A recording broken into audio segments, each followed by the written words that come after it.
Okay, ito na yung next update na ng Sakura. Na-install na natin ng bagong output. Naayos na rin natin yung circuit. Ito yung bias muna tayo. Tingnan natin.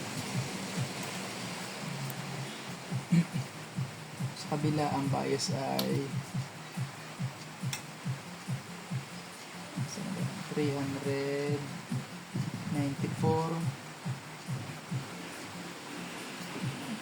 389 to 90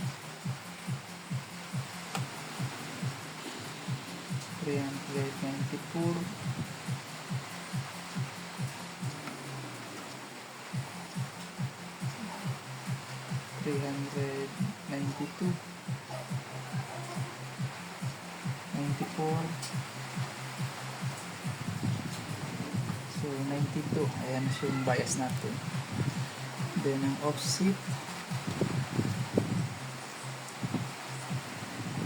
almost 9 to 10.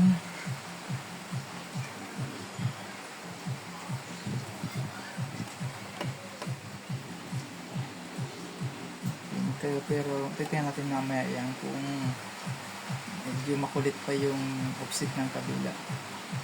Pero dahil wala pa tayong mga inject, may humming pa siyang pumapasok.